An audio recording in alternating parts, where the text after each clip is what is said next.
And then finally, fundamentally, I guess because it's there, because we don't know, right? We have no idea what's on we have some idea. We have a 10-kilometer kind of idea of what's on the bottom of the ocean. And this is our Earth. The things we will find, we don't know. And what we will learn from the stuff that we don't know about yet is probably the most exciting things we're going to learn. And just as an example of that, if you think back to Marie Tharp and Bruce Heason in the 50s, penciling down a couple of acoustic transects across the mid-Atlantic ridge, that directly led to the development of plate tectonics, which has revolutionized our understanding of the Earth. We just have an obligation to understand the Earth we live on. Welcome to another episode of the Mapscaping Podcast. My name is Daniel, and this is a podcast for the geospatial community. The voice you heard right at the start of this episode, that was Commander Samuel Greenaway, and today we're going to be talking about mapping the deep oceans. We're going to talk about the kind of equipment we're using, the resolution we can expect, the challenges we face when we do this kind of work, and I guess above all, why we might want to do it, what we're going to get out of it. Just before we get started with this podcast episode, a big thank you to our sponsor, Pictera. Pictera has actually been on the podcast before. That episode was called Machine Learning and Object Detection for the Rest of Us. So if that's something you're interested in, go back and check it out. If you haven't heard from them before, Pictera is a geospatial platform that lets you autonomously extract objects from all kinds of different imagery sources. And one of the really interesting things about Pictera's platform is that you can do it yourself. So you build and deploy these deep learning models and then run it on your own imagery. And what this looks like in practice is that you have some imagery, you draw polygons around the features that you're interested in extracting, and then the platform goes off and does the heavy lifting. It looks for other features that match the ones that you identified. So if that's something you might be interested in doing, if you think that this could add value to your business or the work that you're doing, check out Pictera at PICTERRA.ch. I'll put a link in the show notes to make it a bit easier for you. Check them out. Great company doing some really interesting work. Okay, let's get on with the interview. Hi Sam, welcome to the podcast. Today we're going to be talking about mapping the seabed, and we're going to relate it back to a rather ambitious project called the Seabed 2030 project. But I think before we get involved in that, before we dive into the weeds, if you will, of all that interesting stuff, perhaps you could just take a couple of minutes to introduce yourself to the audience, perhaps explain how you got involved in seabed mapping. Yeah, sure thing. And thanks for the invitation to join your program. Yeah, just a brief introduction. So I'm currently the commanding officer of the NOAA ship Rainier. That's a hydrographic mapping ship currently based on the west coast of the United States. I've been involved with ocean mapping for about 16 years as a commissioned officer in the NOAA Corps. So we operate the ships and the aircraft of NOAA doing hydrographic mapping, fisheries research. So I got involved from actually by accident, just looking at the weather one day, and they were advertising for the NOAA Corps, and frankly, I'd never heard of it. Clicked on the link and wound up applying a couple of months later, and then I was off driving ships. So I've been doing that for 16 years. I love it. So we've had a lot of accidental geographers on the podcast. You are for sure the first accidental ocean mapper. Terrific. I mentioned right at the introduction there a project called the Seabed 2030 project. Would you mind talking us through what that is? Yeah, I'd be happy to. So the Seabed 2030 project is an international project with a pretty simple goal to map the oceans of the Earth in 10 years by 2030. They've limited it. The scope of that is from 200 meters and deeper, so the deep ocean. And it's an ambitious goal, though probably a surprising one to many of your listeners who may have thought, as I kind of did when I started out with this, like, haven't we done that already? Isn't it mapped? And it turns out it's not. But we do have maps of it, right? Because we can go to things like Google Earth. I can go to NOAA's website and I can see that somebody has made some effort to at least estimate what the seabed looks like, because I can see it on a map. Perhaps you could explain a little bit about where that data come from before we start talking about how we can realize this really ambitious goal of mapping the seabed by 2030. Yeah, so we have been mapping the ocean for a long time. Certainly here in the United States, the predecessor agencies to NOAA, the Survey of the Coast, started in 1807. So that's back in Thomas Jefferson's time. And we've been hard at it ever since. So there's been a tremendous amount of mapping effort, not only here in the United States, but around the world. It's a really big problem. The Earth's big, the ocean's deep, and it's hard to make measurements of the ocean. And hopefully we'll go into some of those techniques later. But sure, that impression that this is already done. Sure, you open up Google Earth. I did that this morning to have a look at it, and it looks like we've got a complete map.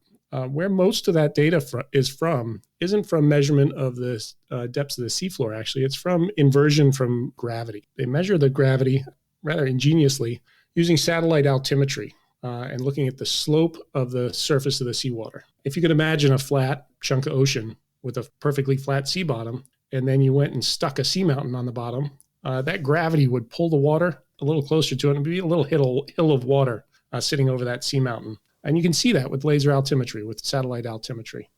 So it's inversions from satellite altimetry that forms the bulk of that data that you might see in the oceans in Google Earth. Certainly combined with those global maps are research cruises, hydrographic mapping cruises. And I'd invite your listeners to just find their favorite place in Google Earth and zoom in. And you'll often see that high level or the higher resolution data popping through. It looks like a little snail trail across the ocean in some places, or maybe some little pinpricks that are point soundings. But yeah, the bulk of that data comes from satellite altimetry, from gravity inversion. Perhaps you could just take a few minutes to explain why it's important to map the bathymetry of the world's oceans. Yeah, sure. So I'll start off with the mapping work that I do, for the most part, supports. Largely that's for commerce and safe navigation. Our primary goal in going out and surveying U.S. waters, from the Office of Coast Survey's perspective, is to update the navigational charts to support safe navigation and to support commerce. A vast percentage of all international trade travels by sea, and that's been the case for a long time. It's going to be the case for a long time in the future. So safe navigation and commerce is a big part of that. So that's true in the coastal state. It's also true in the deep ocean. There are areas that are just not very well surveyed.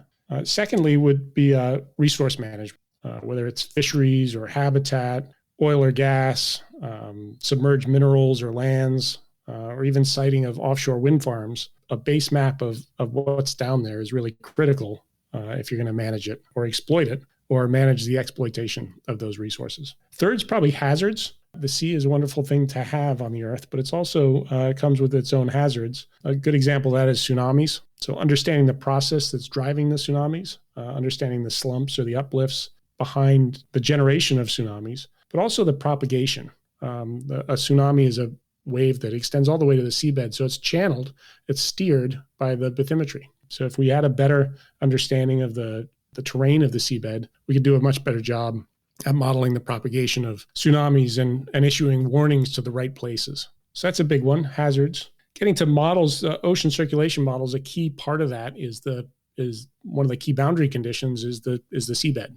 So understanding ocean circulation, understanding global tides, understanding the dynamics of the ocean, understanding the bathymetry is a big part of that. The frictional drag, the roughness, all that's important.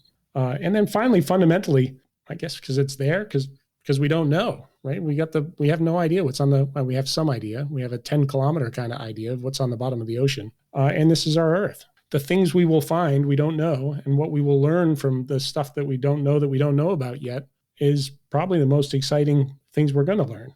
And just as an example of that, if you think back to Marie Tharp and Bruce Heason in the 50s, penciling down a couple of acoustic transects across the Mid-Atlantic Ridge, that directly led to the development of plate tectonics, which has revolutionized our understanding of the Earth. We just have an obligation to understand the Earth we live on. I completely agree. I'm sure there's a whole bunch of other things we can do with this data as well. You mentioned that resolution. I think you just said something like 10 kilometer squares. Could you give me a rough idea of what kind of resolution we should be expecting to come out of a bathymetric survey of the deep ocean? It depends what equipment you use. So that 10 kilometers is about as good as you can get with a gravity-derived measurement. So it depends on the equipment. Typical deployed deep water mapping equipment now is on order of 1 to 2 degrees resolution. So you're talking the deep ocean, you're talking tens to, in some cases, hundreds of meters, but on order of tens of meters. That gets a lot better in the shallow areas. We might typically, one of our products for hydrographic charting we'd be looking at resolutions at half meter, and we can even do better if we needed to for high resolution products. You can do better, and that fundamental resolution gets worse or gets coarser the further you are from the seabed. So to get better, you can put instrumentation closer to the seabed, either through an autonomous underwater vehicle or deep towing an instrument down close to the seabed. That comes with its own challenges, and it's slow going. But certainly if you're going to look for small things in deep water, you have to get that sensor down closer to the seabed. So we're just talking about getting instrumentation closer to the seabed, getting sensors in the sea to get these high resolution maps of the seafloor. I wonder if you could just take the time to clarify for us why we can't use satellite platforms for this job to directly measure the bathymetry of the oceans. Because the ocean's in the way, it turns out. So they are using satellites to look at the slopes of the surface of the ocean, derive a gravity field, and then invert to get the bathymetry. A lot of assumptions go into that. But in terms of directly sensing depths from a satellite or an aerial platform, you just can't see through water. Water is opaque largely to electromagnetic energy. So radio doesn't penetrate very well. Light doesn't penetrate very well for lasers. Certainly some of these techniques can be applied in shallow water, and that's a big part of solving the mapping problem. In shallow waters, we do use aerial LiDAR, so laser-based ranging measurements. And there has been a lot of work in using imagery. If you've looked out the window of an airplane as you're flying in somewhere, you might have noticed that, hey, I can see through the water here, and it sure looks deeper over there or shallower over here.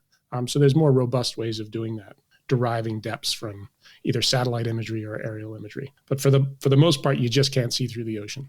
I appreciate you for humoring me there with that rather clumsy question, but it's an important one, right? Because I think this is an obvious question too. Like, well, we use satellites for all these other mapping operations. Why can't we use it for the ocean floor? Because the ocean's in the way. Thank you for clarifying that. So what's the answer then? How do we make a really detailed map of the ocean floor? So the primary tool of mapping the ocean floor and mapping the ocean in general is acoustics, using sound. Sound propagates very well through the ocean. Not surprisingly, it's what a lot of the animals in the ocean use for navigation, communication, and living their lives. So yeah, acoustics. So sonars is what we use. Can you hear these systems when they're working, or is it beyond the human capability of sensing it?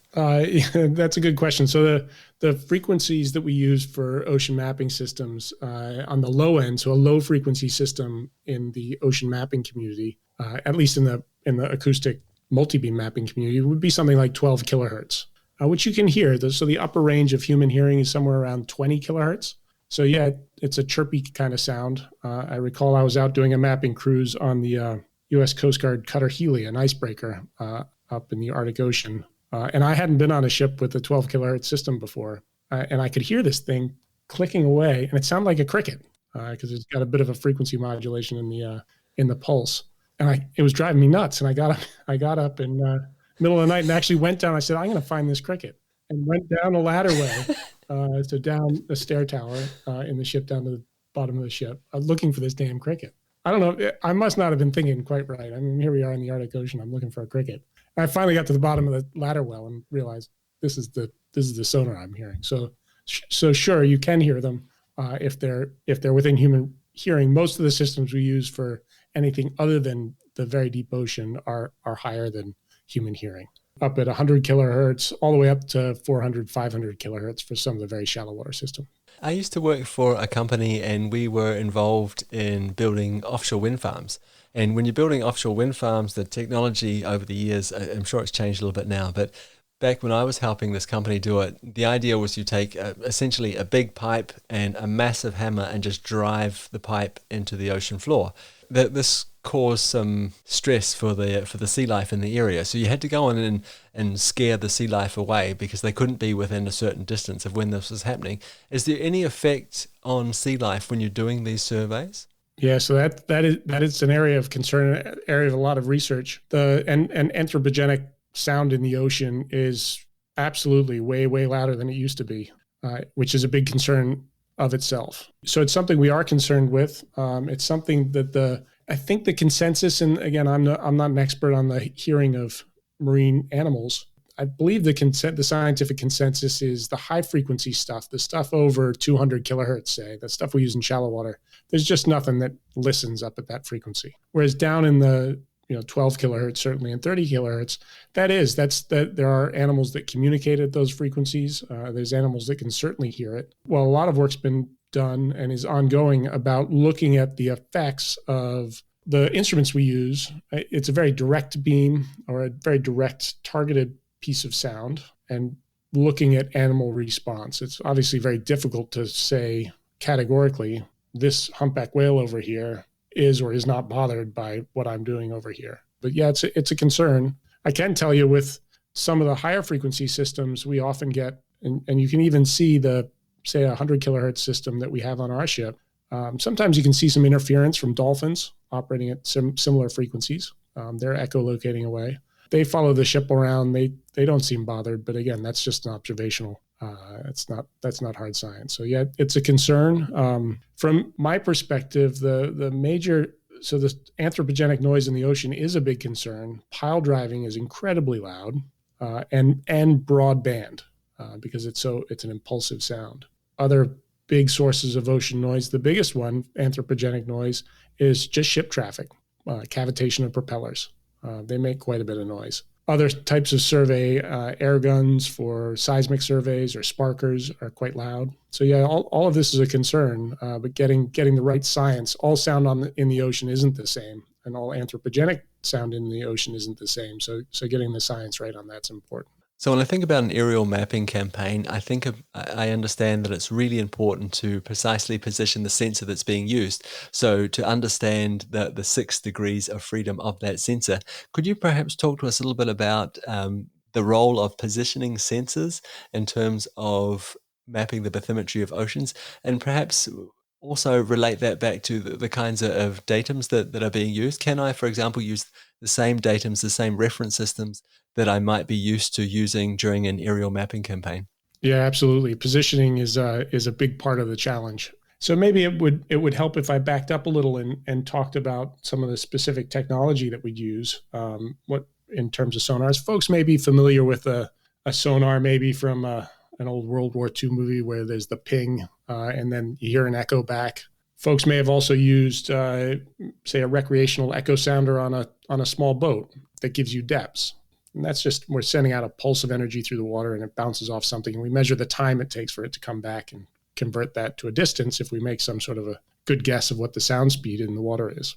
So modern systems, so that technology's been around for about 100 years and more mature certainly since World War I and World War II, largely spurred on by the threat of submarines. In terms of the sonars we used, for a long time we used single beam sonars, which would just basically look in one direction. So we'd make a echo ranging measurement, say straight down beneath the boat. And that's how your commercial off-the-shelf recreational echo sounder works.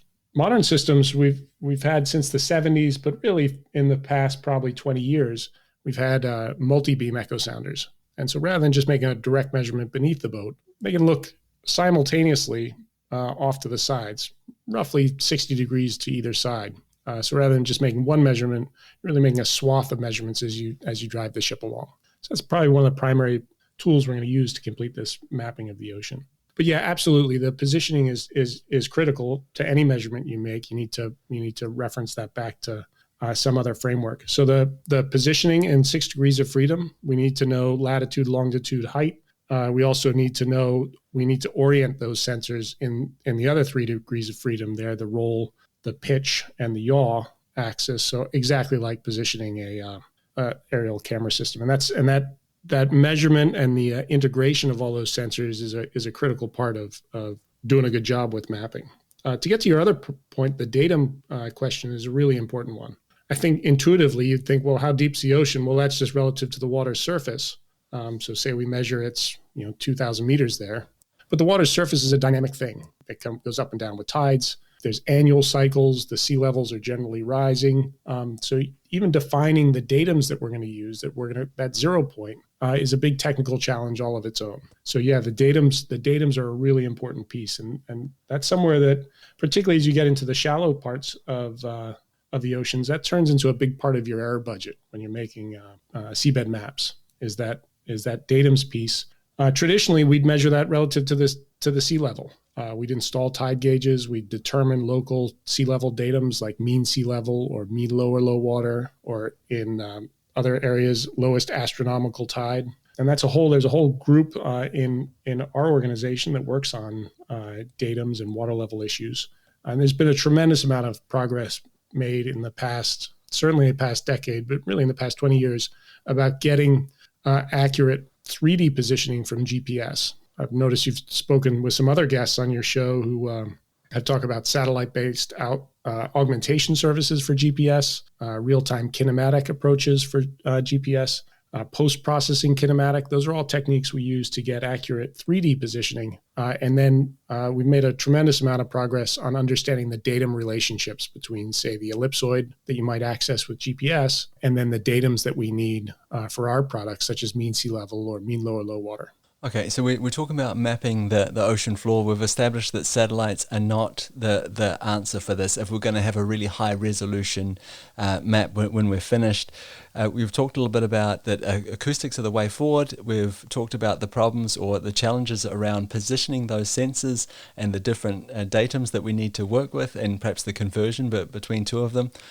I wonder now if now's not a really good time to talk about what else do we need to know about this sort of column of water that we're shooting acoustic waves through? Is there anything to be measured there before we start, or can we just put our sensor in the water, calculate those 6 degrees of freedom and start collecting data? Yeah, so the big one there, because we're just making time measurements and we really want distance, we need a speed. And we need a speed for two reasons. One, even if you're looking straight down through the water column, you need a speed time distance to do that math. The oceans are largely horizontally stratified.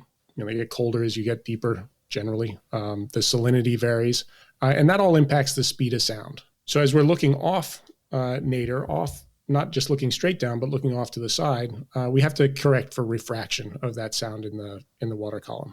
And that's a big deal. So we measure the salinity, the temperature, and measure those both as a function of depth to correct for both the speed of sound in the water and then also the refraction caused by that changes in speed of sound through the profile. What other things can we see while we're actually doing the survey? You're collecting this time of flight data, you're measuring the distance from the sensor to the sea floor, and I think a lot of the listeners will understand that if you're on a boat, you might have a similar sort of sensor and you can use it to see fish. Can we see life through the column when we're making these measurements? Can we understand anything about the seabed itself, like the physical makeup of it, when we get the data back? Yeah, absolutely, and that's a great question. You certainly can see both of those things with modern systems, and that's been a major focus of development and a lot of research recently is what else can we see with these acoustic systems. So I'll start with the seabed. By looking at the property of the acoustic reflection we get back from the seabed, you can infer some properties of the seabed. The goal of just an acoustic inversion, just by making acoustic measurements alone and being able to discern what is it on the seabed, is that gravel, is it sand, if it's sand, how coarse is it? That's still a bit of an elusive goal. But you certainly can partition different areas and say, well, this stuff's different from that stuff, and boy, that stuff sure looks like this stuff that we saw over here, and that stuff we took a sample of, and that was a coarse sand. So we call that acoustic backscatter, is looking at that intensity and the properties of that return from the seabed. And that's along with the bathymetry and along with the structure of the seabed is a really helpful signal if you're interested in partitioning up the bottom, making, say, a habitat map or a resource map. Delineating areas of, say, sand that you might be interested in for resource extraction. So yeah, that acoustic backscatter of the seabed is a really important signal, and one we've spent a lot of time trying to understand and acquire that data in a better way. The second part of your question is do we see stuff in the water column? And you sure do. There's all sorts of stuff in the water column that the acoustic signals may bounce off of.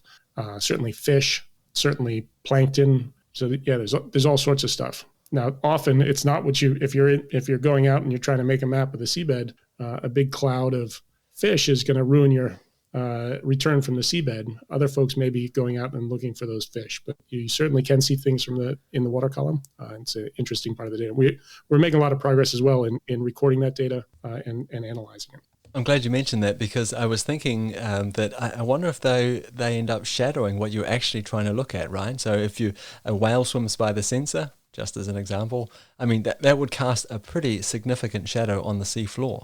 Yeah, absolutely. And we do have some imagery of whales showing up in the acoustic beam. It's very rare, but yeah, I have seen imagery like that. But yeah, schools of fish you see regularly send out a certain amount of energy, and that's either going to bounce off stuff that you're interested in or get scattered by stuff that you're not. But yeah, it's all part of the oceans. I was thinking too, when you were answering those questions, do you have the opportunity to take samples from the sea floor, like to do a form of ground truthing? We do, and at least with classic hydrographic survey, that's a big part of what we do. We go and take grab samples of the seabed traditionally, and then either return that sample or analyze it out in the field. We're moving more towards, in addition to samples where needed, getting imagery of the seabed. That's been very helpful to help ground truth and constrain what we think might be down there. So that's using drop cameras, been some work with using underwater autonomous vehicles with cameras. So yeah, absolutely. Sampling the seabed's an important part of understanding what it is. When you're doing this kind of work, can you use other models as inputs into the system? You were talking before about measuring the water column and these different factors in the water column, or parameters, sorry, that are going to affect the time of flight of these acoustic waves through the water column.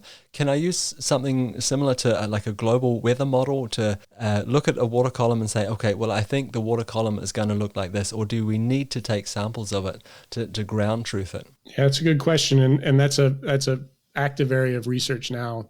We certainly do have global models of the parameters that we care about, the salinity, the temperature. Those models have been fed by many years of people taking these casts or profiles of the water, CTD, conductivity, temperature, depths, CTD casts, not only for mapping work, but that's a fundamental measurement you're going to make if you're going to go out and go do an oceanographic cruise.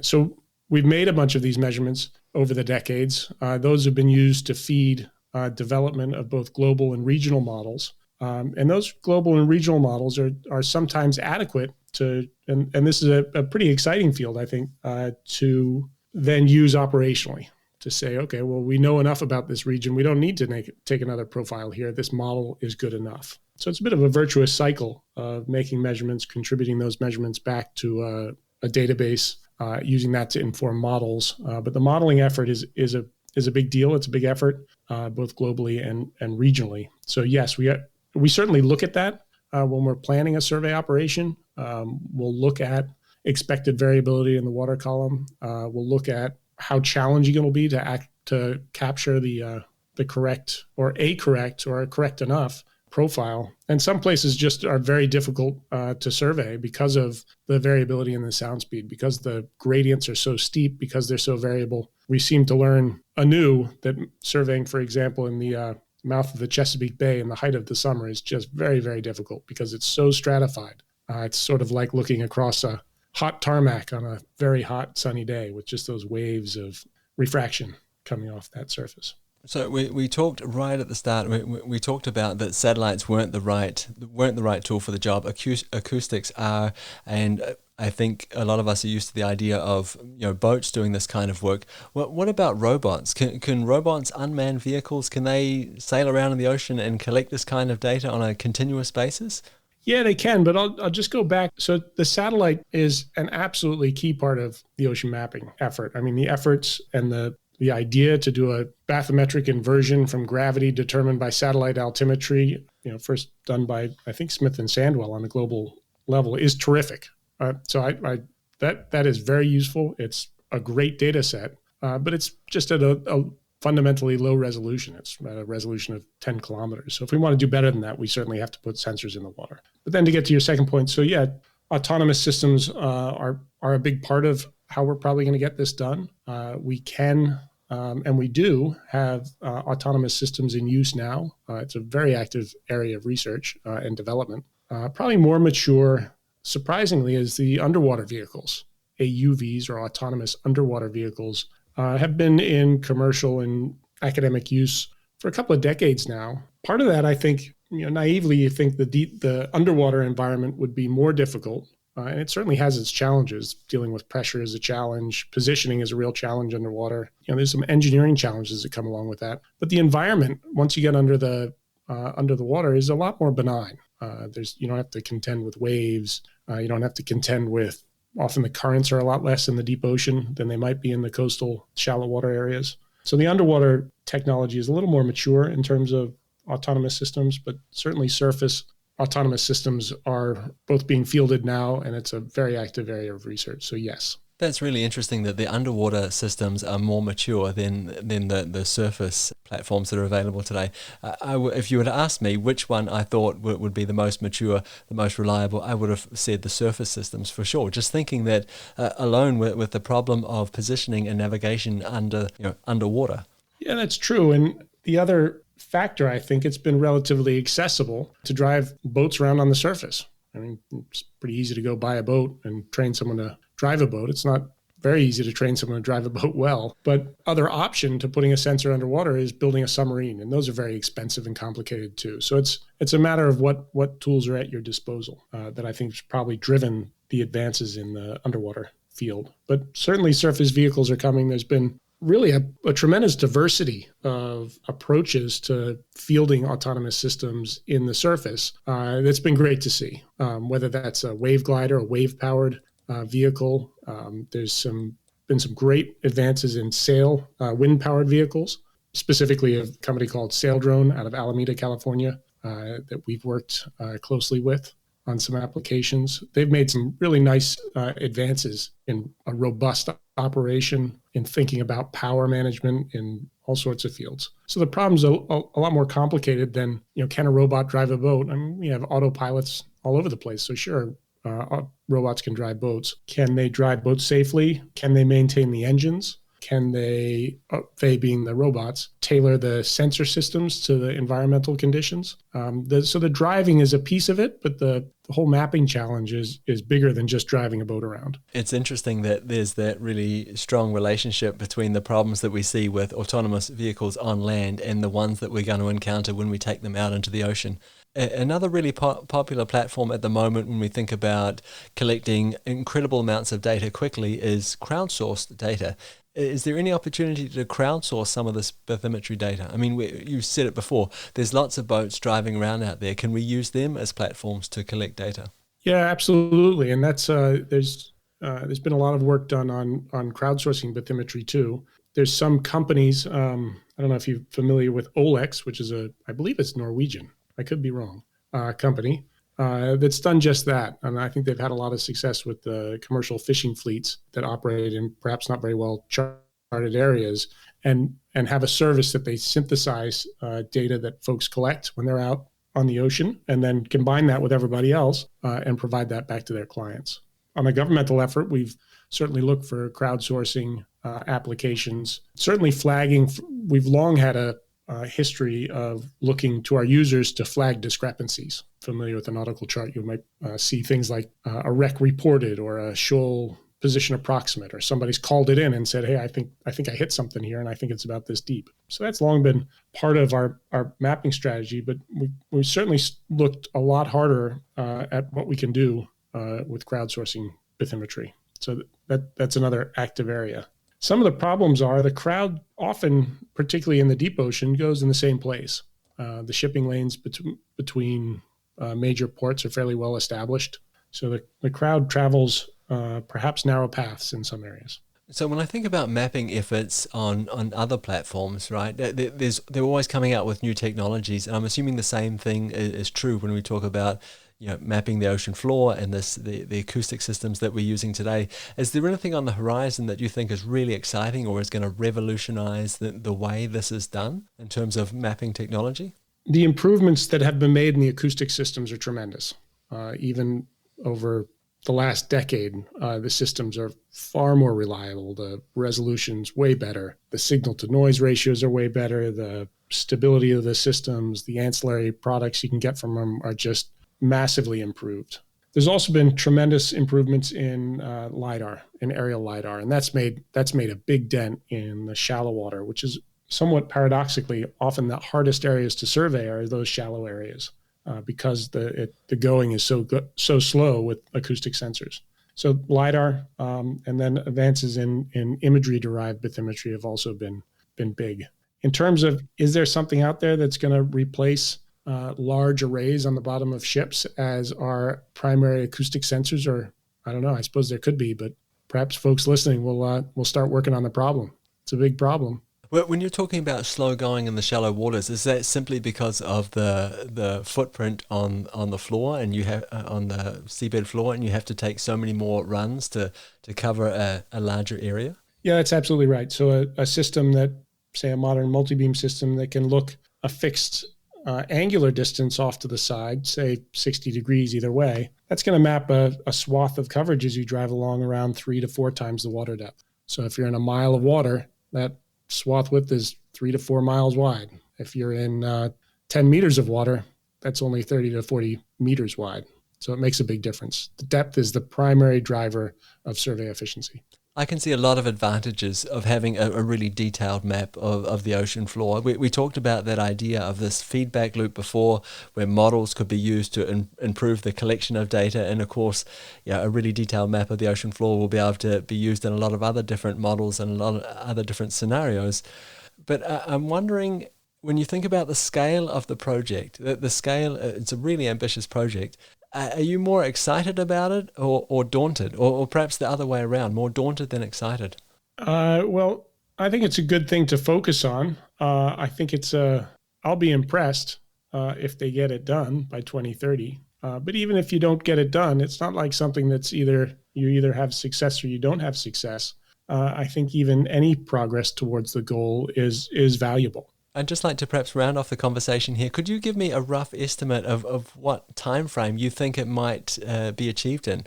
Well, that's a resource question, really, right? If you say you really want to go to the moon in 10 years and throw a lot of money behind it, you can do amazing things. So it's I think there's been good estimates of how much effort, just how many ship miles it's going to take. We've done some work in the U.S. waters, and I think the best estimate from for the Seabed 2030 project, I'd have to check those numbers, but it's a big number.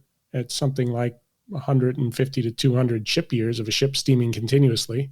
So it's a matter of how many ships can you get out there, how many people can you cooperate with, how much data sharing can you manage, and that's a big part of solving the problem is cooperation internationally between all sorts of parties. Sam, I really want to thank you for taking the time to talk to me. I've really enjoyed the conversation. It's almost difficult for me to get my head around the scale of the project, the ambitious nature of it. I really, really hope it's a success, and I wish you all the best with your part in it. Just before I let you go, though, can the listeners go somewhere if they want to reach out to you, if they want to find out more about your work, learn more about mapping the ocean? Yeah, so NOAA's got quite a bit of, NOAA and the Office of Coast Survey have quite a bit of information about mapping the ocean. The Seabed 2030 project has a web page. So if you just turn to the Google and Seabed 2030, you'll get some good information. Thanks again for your time. Really appreciate it. Oh, you bet. Thanks, Daniel. Big thank you to my sponsor this week, Pictera. Thank you very much for helping make this podcast episode possible. These guys are doing some really interesting work. At the top of the show, I mentioned a podcast episode I recorded with them late last year, so in 2020, and they had this incredible use case where they were using a web map service, a Danish web map service containing aerial imagery, and they were building these object detection algorithms up against this web map service, and this blew my mind. I'd always thought of web map services as being a place where we hide data, where we kind of restrict access to it. Here's a picture of our data, but you can't actually get to anything that you can do any sort of hard analytics on, and this totally turned the tables on that. If you haven't already had time to check out that episode, it's called Machine Learning and Object Detection for the Rest of Us. If you don't have time to listen to the episode, or perhaps you've already heard it before, check out Pictera. I'll put a link in the show notes to make it a little bit easier for you to find them. They're an interesting company doing really, really interesting work. Thank you very much for listening all the way to the end of this podcast episode. I really appreciate it. Before I say goodbye, I just want to leave you with a few facts that I've found on NOAA's website, and I'll also link to the Seabed 2030 project so you can check it out for yourself. But listen to this. The ocean covers approximately 70% of the Earth's surface. It's the largest livable space on our planet, and there's more life there than anywhere else on Earth. So as of last year, less than 20% of the global seafloor had been mapped with modern high-resolution technology. I mean, maybe this is the last frontier. I really hope that the Seabed 2030 project is a massive success. I can see some huge benefits from knowing more about this incredibly large space on our planet, and it seems amazing to me that we know more about the surface of the moon in terms of topography, and probably more about the surface of Mars than we know about this huge livable space on our own planet. Okay, that's it for me. Thank you again for listening in, for tuning in again this week. It's much appreciated. If you have any questions, comments, want to reach out to me, feel free to do so. I'm most active on Twitter and on LinkedIn. You can also visit our website, mapscaping.com, and there'll be email addresses and stuff there if you want to contact me that way. I would really love to hear from you. If you want to do something that would really help support the podcast, share it with a friend. That would be greatly appreciated. Okay, that's it from me. We'll talk again next week. Bye.